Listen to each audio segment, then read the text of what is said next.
Hi every one. നമ്മുടെ social മീഡിയയിൽ ഇപ്പോൾ റീസെൻ്റ്ലി നടക്കുന്ന കുറേ സ്കാംസിനെ പറ്റി കുറച്ച് കാര്യങ്ങൾ നിങ്ങളോട് പറയാനാട്ടോ ഞാൻ ഈ വീഡിയോ ചെയ്യുന്നത്. ഒന്നാമത്തെ കാര്യം, സ്കാം എങ്ങനെയാണെന്ന് വെച്ചാൽ ഓരോ ബ്രാൻഡുകളുടെ പേരിലും മിക്ക ബ്രാൻഡ്സും അവരുടേതായ പ്രൊഡക്റ്റ് വീഡിയോസ് ചെയ്യുന്നുണ്ട്. അപ്പോൾ ആ വീഡിയോസ് ആർക്ക് വേണമെങ്കിലും ഡൗൺലോഡ് ചെയ്യാം. കാരണം പബ്ലിക് ഈ പേജസിലാണ് ഇതെല്ലാം പോസ്റ്റ് ചെയ്യുന്നത്. അപ്പോൾ ഇത് ഡൗൺലോഡ് ചെയ്തിട്ട് ഈ ബ്രാൻഡുകളുടെ ലോഗോ യൂസ് ചെയ്തിട്ട് അവർ ഫേക്ക് അക്കൗണ്ട്സ് ക്രിയേറ്റ് ചെയ്ത് ആ ഫേക്ക് അക്കൗണ്ട്സ് വഴി ഈ വീഡിയോസിൻ്റെ താഴെ കമൻറ്റ് ചെയ്യുന്ന കസ്റ്റമേഴ്സ് അങ്ങനെ പലരെയും ഇവർ കോൺടാക്റ്റ് ചെയ്തിട്ട് ഇവരുടെ ഫേക്ക് നമ്പേഴ്സ് അല്ലെങ്കിൽ ഇവരുടെ ഗൂഗിൾ പേ നമ്പേഴ്സൊക്കെ കൊടുത്തിട്ട് പേയ്മെൻറ്റ്സ് റിസീവ് ചെയ്യുക. പക്ഷേ പ്രൊഡക്റ്റ് ഇവർ വെയിറ്റ് ചെയ്തിരിക്കും കസ്റ്റമേഴ്സ്, കിട്ടാതെ ആകുമ്പോഴാണ് പലപ്പോഴും ബ്രാൻഡുകളെ തന്നെ ഇവർ കോൺടാക്റ്റ് ചെയ്യുന്നത്. അപ്പോൾ ഇതാണ് ഇപ്പോൾ നടക്കുന്ന ഒരു സ്കാം എന്ന് പറയുന്നത്. അപ്പോൾ ഇതിൽ നമുക്ക് ചെയ്യാൻ പറ്റുന്നത്, ഇപ്പോൾ എത്നിക് ജൂറിയുടെ പേജ് നിങ്ങൾ ഇൻസ്റ്റഗ്രാമിൽ എത്നിക് ജൂരി എന്ന് സെർച്ച് ചെയ്താൽ തന്നെ ഒരുപാട് പേജസ് ലിസ്റ്റഡ് ആണ്. നമ്മുടെ സെയിം ലോഗോ യൂസ് ചെയ്തിട്ട് ഒരുപാട് പേജസ് ലിസ്റ്റഡ് ആണ്. അപ്പം നിങ്ങൾക്ക് ചെയ്യാൻ പറ്റുന്നൊരു കാര്യം, കാരണം നമുക്കിപ്പോൾ പോയിട്ട് ഈ ഓരോ പേജ് നമുക്ക് ഡിലീറ്റ് ചെയ്യാനോ ഒന്നും നമുക്ക് ചെയ്യാൻ പറ്റില്ല. നമുക്ക് ബ്ലോക്ക് ചെയ്താൽ നമുക്ക് അവർക്കുള്ള ആക്സസ് പോകുന്നല്ലാതെ വേറെ ഒന്നും നമുക്ക് ചെയ്യാൻ പറ്റില്ല. ഇവർ മറ്റുള്ള കസ്റ്റമേഴ്സിനെ കോൺടാക്ട് ചെയ്തുകൊണ്ടേയിരിക്കും. അതായത് ഈ ഒരു കാര്യത്തിൽ നമുക്കൊന്നും ചെയ്യാൻ പറ്റില്ല. ബ്രാൻഡുകൾക്കൊന്നും ചെയ്യാനൊരു പരിധിയുണ്ട്. കാരണം അതിന് സോഷ്യൽ മീഡിയ തന്നെ എന്തെങ്കിലും റെസ്ട്രിക്ഷൻസ് കൊണ്ടുവന്നേ പറ്റുള്ളൂ. പക്ഷേ നിങ്ങൾ കസ്റ്റമേഴ്സ് എപ്പോഴും ചെയ്യേണ്ടതെന്ന് വെച്ചാൽ നിങ്ങൾ കുറച്ചുകൂടി അവെയർ ആയിട്ടിരിക്കുക. നിങ്ങളൊരു ഓൺലൈൻ പർച്ചേസ് ചെയ്യുന്നതിന് മുന്നേ കുറച്ച് കാര്യങ്ങൾ നിങ്ങളൊന്ന് ശ്രദ്ധിക്കുക.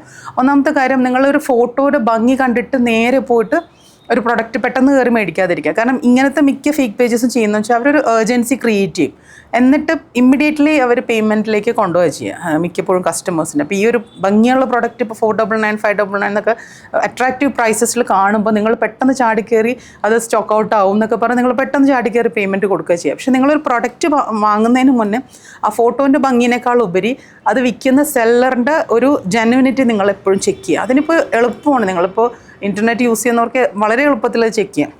അപ്പം നിങ്ങൾ അവരോട് ആദ്യം ചോദിക്കേണ്ടത് നിങ്ങളുടെ ഒരു കോൺടാക്ട് നമ്പർ തരാൻ പറയാം. ആ കോൺടാക്ട് നമ്പറിൽ നിങ്ങൾ കോൾ ചെയ്തിട്ട് നിങ്ങൾക്ക് ആൻസർ ചെയ്യുന്നുണ്ടോ എന്ന് നോക്കുക. അതായത് നിങ്ങൾ ഒരു ഓർഡർ എടുക്കുന്ന നേരത്ത് പോലും നിങ്ങളുടെ കോൾ അറ്റൻഡ് ചെയ്യാനോ ആൻസർ ചെയ്യാനോ പറ്റാത്ത ഒരു ബ്രാൻഡോ അല്ലെങ്കിൽ അങ്ങനെയുള്ളൊരു സെല്ലറാണെങ്കിൽ പിന്നെ നിങ്ങൾക്കൊരു ഇഷ്യൂ വരുമ്പോൾ അവരെങ്ങനെ നിങ്ങളെ അറ്റൻഡ് ചെയ്യുമെന്നാണ് നിങ്ങൾ പ്രതീക്ഷിക്കുന്നത്. അപ്പോൾ എപ്പോഴും ആ ഒരു കാര്യം നിങ്ങൾ ചെക്ക് ചെയ്യുക. അവരൊരു കോൺടാക്ട് നമ്പർ മേടിക്കുക. പിന്നെ അത് ഏത് ബ്രാൻഡാണെന്നുള്ള പേരും എങ്കിലും നോക്കുക. മിക്കവരും അതുപോലും നോക്കാതെ ആട്ടോ പേയ്മെൻറ്റിലേക്ക് പോകുന്നത്. അപ്പോൾ ആ ഒരു പേര് നിങ്ങൾക്ക് ഗൂഗിൾ സെർച്ച് ചെയ്യാം.